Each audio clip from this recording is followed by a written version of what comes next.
உடலுக்குள் ஆத்மா உண்டா? இந்த உடல் அழியும் பொழுது அந்த ஆத்மா அழிவு விட்டு விடுமா?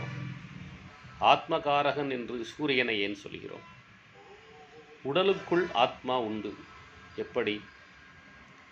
இப்போ பால் அப்படியே வச்சுருந்தா கெட்டு போயிடும். அந்த பாலுக்குள் கெடாத நெய் உண்டு. அப்போ கெடாத நெய்யை கண்டுபிடிக்கணுன்னா பாலை முதல் காய்ச்சணும். காய்ச்சின பாலுக்குள் கொஞ்சம் உரமோர் ஊற்றணும். உரமோர் ஊற்றுனா அதுக்கு தயிராக மாறுறது கொஞ்சம் காலம் ஆகும். அந்த கொஞ்சம் நேரம் ஆனவுடனே தயிராக மாறும். அந்த தயிரை கடையணும்.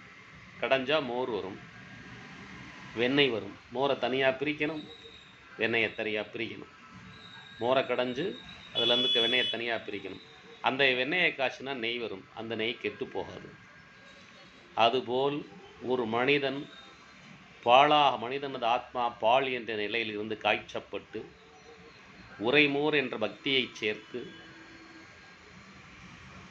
அந்த உரைமோர் என்ற பக்தியை சேர்த்தவுடன் தயிராக மாறும். அந்த தயிரை கடைந்து நடப்பதெல்லாம் இறைவன் செயல் என்று ஏற்றுக்கொண்டு மனநிலைக்கு வந்தவுடன் அந்த மோராக வரும். அந்த மோரை கடந்தால் வெண்ணெய் வரும். எல்லாம் இறைவன் செயல், அவனால் அனைத்தும் நடைபெறுகிறது என்ற நினைப்புடன் அவன் மீண்டும் பக்குவப்படும் பொழுது அவனது ஆத்மாவானது கெட்டுப்போகாத நெய்யாக மாறுகிறது. யோசித்து பாருங்கள். உங்களுக்கு நீங்களே யோசித்து பாருங்கள். உங்கள் ஆத்மா நெய்யாக மாற வேண்டும். அந்த ஆத்மா நெய்யாக வேண்டுமென்றால் சூரிய பகவானை வழிபடுங்கள். கண்ணுக்கு தெரிந்த கடவுள். சூரிய பகவானை வழிபடுவதற்கு நீங்கள் இருக்கும் இடத்திலிருந்து எங்கும் செல்ல வேண்டியதில்லை. இருக்கும் இடத்திலேயே சூரிய பகவானை வழிபடலாம். எனவேதான் இருக்கும் இடத்தில் வழிபடக்கூடிய கடவுள் சூரியன் என்பதால் தான் ஜோதிடத்தில் ஆத்மகாரகன் என்று சொல்கிறோம்.